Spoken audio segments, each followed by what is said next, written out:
1985 cuts? Are the Hoyas relevant again? Are they worthy of this colorway? What's going on, YouTube land? I am ChrisCataluna.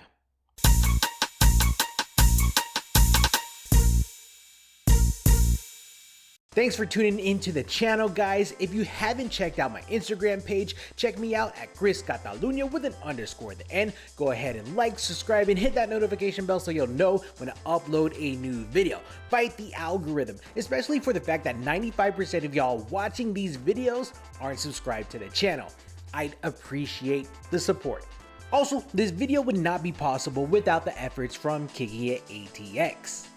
Kicking It is a sneaker social located in the Domain Shopping Center in North Austin, Texas. Whether you're looking for the latest trends from Nike, Adidas, Saucony, the Hundreds, or you just want to talk up your shoe game in the full-service bar lounge in the back, Kicking It has what you need. Check them out at kickingitatx.com. Today we're taking a look at the 1985 cut of the Georgetown Jordan 1s. Upon making this purchase, we're presented with that reverse retro cardboard box, which is predominantly done up in red. We have the black Nike branding on the top and on the sides of the box, and a sizing label up front. Flipping the lid, opaque plastic lining with hits of the red Jumpman and Wings logo repeat themselves. Under that, Jordan Brand decided to wrap each shoe in separate liners, which isn't common, protecting each shoe from the elements. Finally, revealing the shoes. I'm impressed. Getting these in hand, the materials are legit, and it answers the question on why they were individually wrapped. Love that it comes with a promo card attached. The infamous Jordan photo shoot is displayed on the cover. The insides, it reveals the anatomy of a Jordan 1, describing the different technologies and the different materials implemented within the shoe. Definitely a throwback piece. The Georgetown Jordan 1s. They are set to release on April 2nd, 2022 in the USA, though I do believe that some places in the world had an earlier release date. Now, if you're ready to cough up that cash, $200 USD is what you're going to be paying, add tax and VAT based on where you reside. Most Jordan brand accounts such as Kicking It ATX should be stocking these, and I don't see these on the release calendars for the different foot sites and mall retailers, but that can be updated between now and drop day.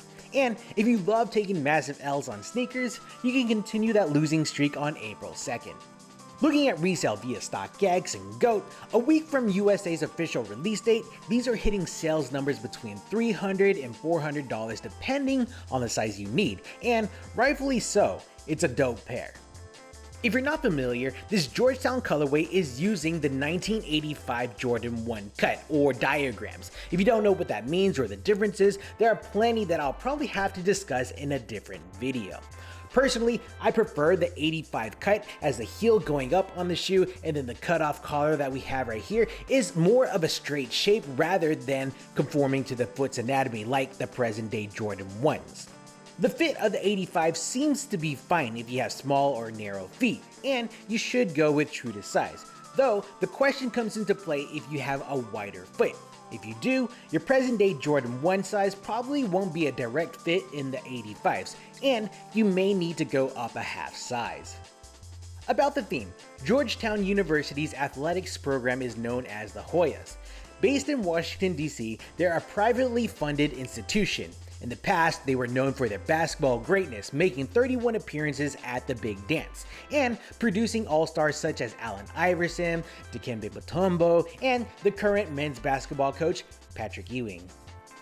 The Hoyas, they employ navy and gray, thus how we get this colorway on this Jordan 1. The uppers attain a smooth quality leather build, which falls in line with the OG 85s. Gray panels are found on the lateral and the medial, on the vamp with the perforated holes, and on the collar above and below the ankle strap. The navy panels are the mudguard, the lacing stripe, the Nike swoosh that wraps around, the heel cup, and the ankle strap. Looking closer at the ankle strap, the Wings logo aligns with that 85 theming by, yes, being debossed, but where the white ink lays, it's raised or embossed.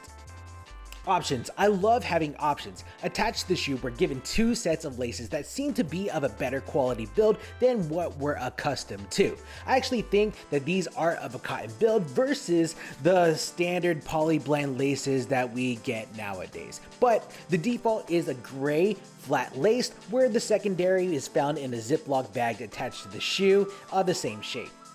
I will say that I need to get some of those sail colored laces from Foxtrot to make these pop, but more so to match the sail padded tongue that sits behind them. The tongue employs nylon at the front, light meshing on the back, crowned with a white woven label with Nike Air branding.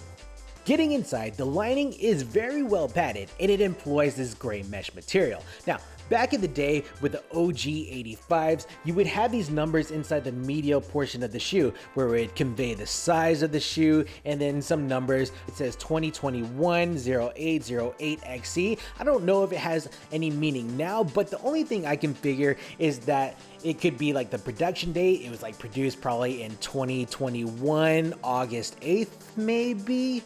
Not too sure. The insoles found on the Georgetown Jordan 1s are dope, and it leaves me confused as to why we don't use these in our Jordan 1s as opposed to what we are given present day. I mean, these are polyurethane insoles, they have a lot more support, they cup the foot a lot better than the flat piece that we're accustomed to that we usually find in the Jordan 1. And they're not glued down to the bottom of the shoe, so you won't have your shoes or your insoles looking like that, like it's a clean pull off. So you can always change out the insoles to something that you like, or you can even use your prescribed orthotics. The supplied insole, we have a white bed of fabric laid across where the navy Nike Air logo is done at the heel, though it is hidden under this sticker. It's a pretty cool tie-in. It displays the qualifiers of the shoe from name to date. Both the midsole and the outsole employ a blown rubber compound to provide structure, durability, and stability to the shoe. The midsole is this white that goes around the base. It attains a hidden unit air sole that is at the heel to reduce that heel shock. This is part of Nike's proprietary technology, the air unit. Looking at the bottom, the navy outsole presents your familiar traction marks of the circles at the top, the Nike branding in the middle, and the grid mark at the heel. Overall, this is a very welcomed release. I love the add-ons to the shoe such as the promo card, the sticker on the insole, and I love that Jordan brand decided to release a Hoyas colorway in the 85 cut. I'm sure that many people here in Texas, whether you root for the Cowboys or the Texans, because we're definitely not rooting for the Hoyas in anything, these Johns are definitely going to apply to many fans' game day fits. The quality of the leather is pretty good, making that steep price point of $200 a little bit easier to swallow. Alright guys, I think this is a good stopping point for this video. Do you follow the Hoyas? Do you prefer the 85 cut over the standard retro cut? Is that $200 price point where you call it quits?